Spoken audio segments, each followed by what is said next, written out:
Hello, my name is Jessica Kipfel Decker, and I'm here to talk about a nonprofit organization that I support. The name of this organization is called Fuller Center for Housing, a Christian-run group that helps create shelter for those that are in need around the world. The organization was started by a man named Mildred Fuller, who began the movement to end poverty housing 30 years ago. The vision for Fuller Center for Housing is to provide adequate shelter for people in need. The organization is not a church, but are a servant of a church. During missions, they try to follow the teachings of the Bible, and what is remarkable is that each mission, they don't charge interest loans on the community, and instead work out a payment plan with the community that promises to repay without signing any actual mortgage. This is called the Greater Blessing Program. There are no legal obligations, though, to repay these loans, which means that the organization has to place faith in the community to keep their promise. The demand for help is high for Fuller Center for Housing, which has partnered with local communities and organizations.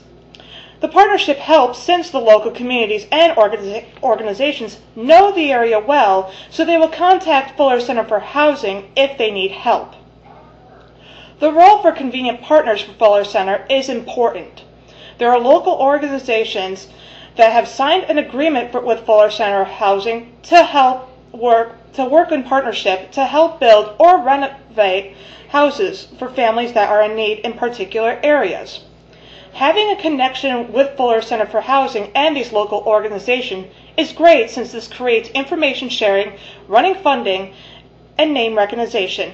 The real task for the convenient partners, though, takes place at local levels where funds are raised, volunteers are formed, and families that are in need are selected and houses are rebuilt or re-inhabited.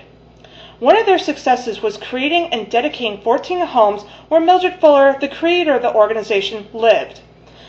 This was called Mildred Fuller Legacy Build. After 30 years of working hard to help out poor people, 300 people were motivated to celebrate Mildred's good deed and legacy to fulfill his dreams, giving a week of their time to help build 14 houses for families that were in need and give them a place to call a home. Another success story is in India, where the first home from Fuller Center was built for a family. The family beforehand was living in a house that was small and only had 2 bedrooms. The family includes of a husband, a wife, 2 children, and grandparents. The house was also a health hazard, but the husband was hoping to take out a loan to reconstruct the home. Later, he partnered with Trivandrum FCH to pay for the home, and through an interest-free loan, and his family was chosen, had to have their house rebuilt. The build took place during the week of Mildred Fuller Legacy Build. Today, the organization is helping out a country that is known to isolate itself from others, North Korea. North Korea is asking for help because in 2006, a typhoon devastated a self-community called Oshiri, destroying many homes and leaving many people homeless. As time went by, the community slowly rebuilt, but they are still facing the problem of overcrowding, since some 3,000 homes are still missing.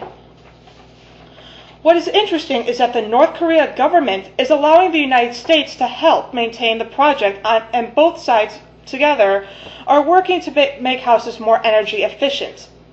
This is a huge leap, and what most leaders of the organization are hoping for is that over time both North Korea and the United States will improve relationship status from being 2 countries that are at odds with each other to 2 countries that can work with each other.